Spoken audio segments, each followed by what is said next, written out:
Hello everyone, hello Tom Burwell. Tom, welcome to the show. How are you doing? Yeah, very well. Great to see you. Tom, I really appreciate your time and it's a pleasure to have you on the podcast. Absolutely. As I say, great to be here. So Tom, I'd like to start talking about your journey. Could you tell me more about your journey before WXX? I know you have some background on rugby. That's interesting. Sure. Yeah, a bit of a journey to be here. I've been in professional sport for over 20 years, much of that in the sport of rugby, both in 15-a-side rugby and then ultimately in rugby sevens. I started the world's largest commercial agency for rugby sevens. I ended up becoming the chief executive for the Dubai Sevens, the largest rugby sevens tournament on the World Series. So traveled all over the world, lived in Cape Town, lived in Dubai. Really enjoyed myself, and then one day took a phone call from Formula One, obviously the largest motorsport business in the world, and went to Formula One where I led race promotions, which is the department that delivers all of the races all over the world. So the commercial contracts that countries have with Formula One in hosting those races, and then in January last year, I made the decision to jump ship and join by a sports group who have the same ownership as SX Global, which is WSX, which means that we have a sports portfolio of World Supercross. We have Sunderland Football Club, who are also now in the Premier League, and a number of other assets. So World Supercross, I am certainly the CEO of, but I run our other sports businesses as well. I see. And a trick question right now. Who are the toughest ones? Rugby players or supercross riders? That's an interesting question. I mean, look, the reality is, I'd be very comfortable meeting a Supercross rider down an alley because a Supercross rider are about 70 kilos and considerably lighter than the average rugby athlete. But a Supercross rider is an incredible athlete, physical, able to deal with injuries in a way that I certainly am not shocked by, but certainly I have a huge amount of respect for. And these guys are going around the track at between 175 and 195 heart rates for 12 to 18 minutes. That's an incredible feat of endurance. So yeah, okay, rugby players are probably bigger and stronger, tougher. Good question. So recently, WXX just presented its new logo. Could you tell me more what is behind this, let's say, rebrand? Yeah, I think it's been really important for us and the entire executive team behind the World Supercross Championship for one, to make it our own, and two, for it to be much more connected with the wider dirt bike ecosystem, and what we believe is representative of kind of a new age thinking and innovation around how sports are being positioned. We've seen sports grow and how they're digitally consumed, how they're physically watched, how they're transacted accordingly, and everything is changing. And that connection it's no longer just a championships. This is not just a world championships, but it's actually a tangible brand and something that you can feel. And you'll see as the season goes on and as the years go by, our kind of rebrand is designed to be much more sophisticated and much more in touch with the 12-year-old through to the international world-class athlete, and there being a real connection to that. So, we hope that that's what people can feel, and we hope that it can feel much more, I want to say on trend, but certainly in keeping with what we want to do with the sport, and moving away from that very traditional world championship branding that we had previously. So let's talk about the 2025 season. There are three new locations: Malaysia, Argentina, and South Africa. So how did World Supercross Championship selected these places, or what was taken into consideration? I think there's probably three major things to consider when building out world championships. One, if you're going to call yourself a world championships, you better race all over the world. So racing on 5 continents for us was a hugely important big step, and something that, irrespective of where World Supercross had raced in the past, we hadn't broached those sort of continental boundaries before. So that absolutely, and then two, is where's fandom?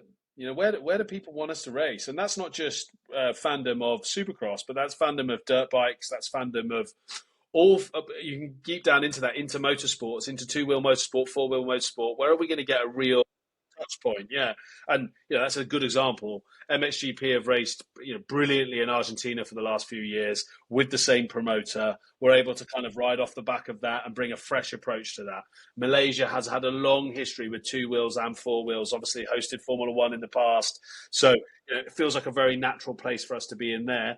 And then clearly, Canada and Australia are really important markets for us. One being in North America because it's the North American time zone. Australia, the second largest dirt bike market in the world. And South Africa, Cape Town, place close to my heart, where my daughter was born, where I was lived, is what a place to finish. What a place to finish. For sure. But I have to ask you about Europe. Well, London was cancelled. So how challenging is to have a event in Europe? And how important is Europe for World Supercross Championship? I think we have to recognise that it's not an ideal situation that we are not racing in Europe. There absolutely is an enormous dirt bike market, as proven by MXGP having the majority of its races in Europe. Knows that we've got huge fandom that want to be serviced, that want to kind of embrace what we've been about, and have proven that when they came to Cardiff, and slightly less so when they came to Birmingham. But the reality is London was a unique situation. We were absolutely committed to racing in London, and things that were out of our control and out of the control of the venue has meant that we've not been able to, and there'll be repercussions for that. I think if we look at Europe as a whole, we continue to talk to some really important markets about where we will race in potentially 26 or 27 as part of an 8-race calendar, which is, do we go and race in Sweden? Do we race in Poland? Do we race in Spain? It is challenging to race in Europe, in part because of the soccer season and ensuring stadium availabilities and the cost. But as I've said this consistently to the fans of Supercross in Europe, with absolute commitment to bring this incredible sport to Europe. But what we won't do is bankrupt ourselves in doing so. We've got to be economically astute and prudent and bring this amazing sport to the fans that truly deserve it. So trust me, we're working really hard and we will continue to do so until we're able to deliver that for Europe. That's good to hear. And Tom, let's talk about racings. Are there any changes in the format for the season? Well, the biggest change is actually there's no super final. So last year we tested out the innovation of 250s racing against 450s. I think that probably was via a lens of innovation, and for me, it was an innovation too far. So we are back to there being, in effect, 2 sprint races and a GP for a 250 and 450. So it gives us 6 races across the night. There are less points that are being awarded to the 2 sprint races. So theoretically, the person that wins the GP race at the end, even though they'll have all competed in 3 races, will be likely the winner of the GP of the night, unless something has gone really wrong. But for us, it's about heroing fast, intense, visceral racing. Quick fire, have fun, but also find that right balance between storytelling and ensuring that both the digital eyeballs and those that are in the stadium are going to get the best experience. What about the teams and riders lineup? Anything that you can share? Well, what I can share is that we have signed a new commercial team agreement with 6 of the teams and potentially a 7th being added in the next couple of weeks. Interesting, yeah. That actually is a commercial agreement and commitment from World Supercross to continue to fund the teams via certain mechanisms over the next 3 years. We will fund the teams via a team participation fee. We will continue to also fund them in a line with how successful they are at putting absolutely world-class riders on the track. If they are part of our success, then we, of course, will make them part of our success. And that really is a centralized revenue distribution model, not too dissimilar to how you see in the biggest sports around the world. And we've also committed to a large 7-figure prize fund again. So, cool. We are doubling down on our success. So that's the next 3 years. So the teams can now really plan and know that they're absolutely secure financially for the next 3 years. And the teams are contracted as part of that. The teams are contracted to announce their riders during the first week of July. Cool. So we will see. What I can tell you is that this season will be comfortably the strongest lineup that World Supercross has ever seen. I see. Ever seen. That isn't me being the promoter either. That is me categorically saying this is the strongest that you've ever seen. And part of that is some of the work that we did in the off season. We sat there and we looked at races around the world, and if you categorize the strength of riders, where do we want to be? And we set out a very clear goal. And we've met that goal, and it's really exciting to see some of the riders that we're going to see around the world. And Tom, I'm curious about the tracks. How's that going to be? It's going to be big like Australia, maybe a mix of short tracks like that was in Abu Dhabi, more arena cross style? No arena cross, that's for sure. We are racing in 5 large stadiums, so we will see proper Supercross tracks put together by Jetworks, and really in keeping with what you saw last year in Perth and in Vancouver. We're committed to the whoops, and we're also committed to having tracks that MXGP riders can race on, right? Which is recognizing that we might be the bridge between MXGP and potentially people racing in the US, and we don't want certain tracks to mean that is not possible. So our tracks are certainly done via that lens. Commitment to the whoops, commitment to excellent racing, and because we are shorter races, also recognizing that brings the group back together slightly, and gives us the opportunity to open up our mind about how creative we can be with that track design. I see. So Tom, let's talk about growth. Well, you have an interesting background, and I'd like to know your opinion about something. How do you see the World Supercross Championship in the context of motorsports? I mean, how appealing is that for the average motorsport fan? I'm talking about the fan of MotoGP, World Superbike, Formula E, IndyCar. I think that's quite appealing today. Maybe it's easier to convert them as Supercross fans as well. What do you think? Yeah, look, I think that we have to look at fandom in a different way. So one of those pots of fandoms absolutely is the motorsport fan, and how we service the motorsport fan by being, if they're physically transacting as a ticket holder, being a stadium product. And that stadium product by its nature means that it's very different, very visceral, very intense compared to potentially a non-stadium product at a normal track, which means it's really unique. We also have to service mum, dad, daughter and son, and recognize that we could be a family-friendly night on a Thursday or a Friday in a stadium. We also have to service the thrill seekers of the world. So unlike Formula One, you can get on a motocross bike and you can go to your local track and you can participate in the sport. So having that connection to those that participate is really, really important. The reality is that Formula One, yes, motorsport fans are part of that, and they could be racing at the weekends, but they're not getting in F1 cars. So we have to service all those pots of fans, whether they are coming through digitally and we're being really innovative in our digital broadcast product, what we're doing with betting, what we're doing with microtransactions, what we're doing with a second screen. So how are you watching the race on your iPhone at the same time as being in the stadium? How can you interact via social mechanisms? We have to do all of those things because the modern day sport can't just be, here's a ticket, come and sit in a seat and watch the product. It can't be that anymore. And so we're really excited about where our position stands. I don't think we probably compare ourselves to those other motorsports, but what we do is recognize that we have a huge role to play in servicing the dirt bike fanatics around the world and ensuring that we can grow this incredible sport. That's an interesting point, and I would like if you could reflect about something for me. Supercross is still quite analog, let's say. There are not so many features on the broadcast, like G-forces, speeds, lean angles, this kind of stuff. Do you think if Supercross were more, let's say, more digital, would be easier to convert more fans?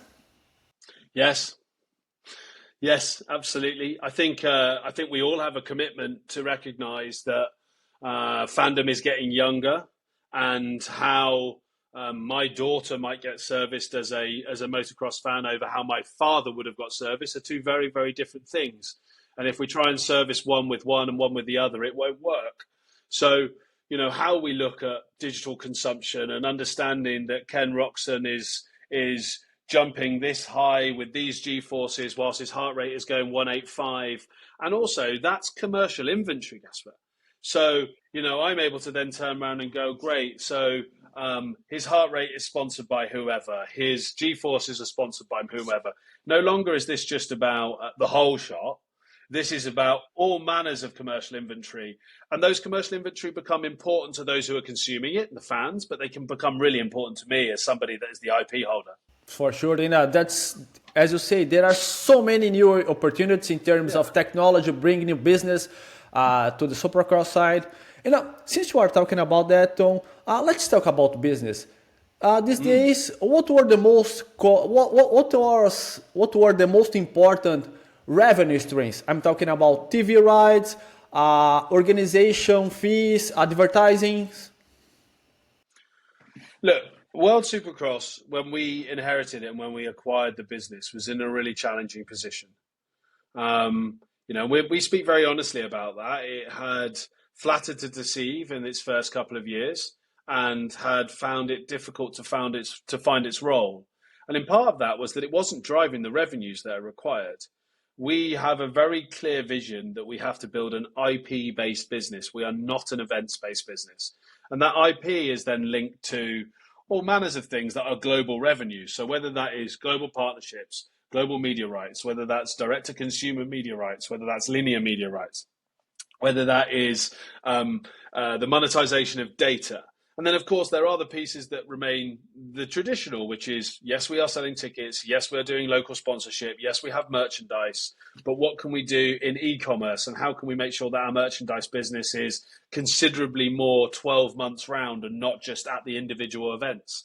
So, look, we as a modern sports business have the responsibility to, again, ensure that we're able to monetize our fans whilst giving our fans the very best experience. Like it's an equal fair share between the two. But with that, we need to be able to build a sustainable financial ecosystem that then supports the riders, the teams, and everyone within it. Of course, I have to ask you, any idea how to explore, let's say, these digital assets? Yeah, I mean, I think that there's huge ways of exploring. And the reality for us is that I believe that we have to own more content and we have to create more content year round. Now, that's challenging for any series that is only between 5 and 8 weeks long. Yeah. So one of the things that we're launching this year is a content channel called the World Dirt Collective. The World Dirt Collective is about us talking about the entire world dirt bike world. So that could be MXGP, it could be participation at local track, it could be 12-year-olds, it could be the AMA, it could be our riders, their riders, it's everyone.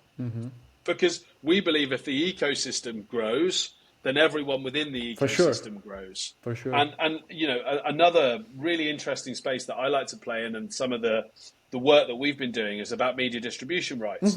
So direct to consumer, if you go direct to consumer and go from a pay-per-view model, the big challenge that you're faced with is you're having to spend a huge amount on your marketing, right? So how do you tell somebody that the pay-per-view is over there? And by doing so, you've spent a lot of money. So the way that I want to construct that now is how do we share our media rights value?